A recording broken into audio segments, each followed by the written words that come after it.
गुजरात, पंजाब, केरला और मगरबी बंगाल के ज़िमनी इंतखाबात के वोटों की गिनती शुरू हो गई है।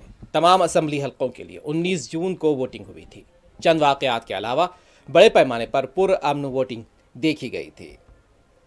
गुजरात के वेसादादर असम्बली के ज़िमनी इंतखाबात के लिए भी वोटों की गिनती शुरू हो गई है। जैसे ही गिनती शुरू हुई, लोगों में जोश देखा जा रहा था।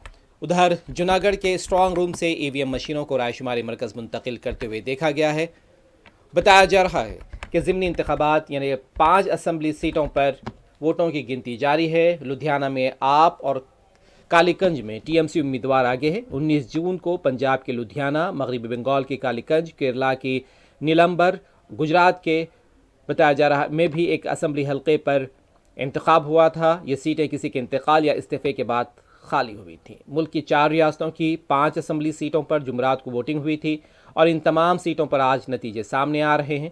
इस सिलसिले में आज सुबह 8 बजे से ही वोटिंग मराकज़ पर वोटों की गिनती शुरू हो गई, जो तहफ़्फ़ुज़ के सख्त इंतज़ाम में अभी जारी है। 19 जून को पंजाब के लुधियाना, मगरबी बंगाल की कालीगंज, केरला के नीलंबर और गुजरात के में भी एक असम्बली हलके पर वोटिंग हुई थी।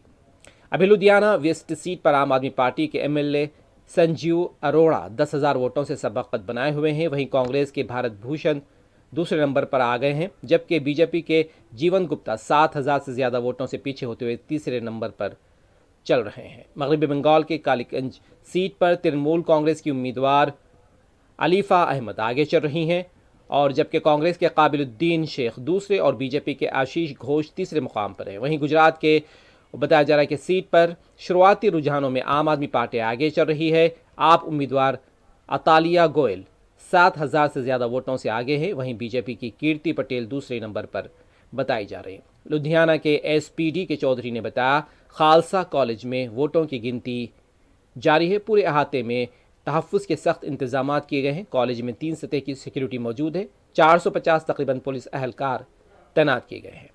गुजरात, पंजाब और मगरबी बंगाल में जिन सीटों पर ज़िमनी इंतखाबात हुए हैं, वहाँ की मौजूदा एमएलए का इंतकाल हो गया था, जिसकी वजह से ये सीटें खाली हो गई थी। वहीं केरला और गुजरात की एक एक सीट पर एमएलए ने यानी रुकन असम्बली ने इस्तीफ़ा दे दिया था, जिसके बाद वहाँ भी ज़िमनी इंतखाबात कराने की नौबत आ गई थी।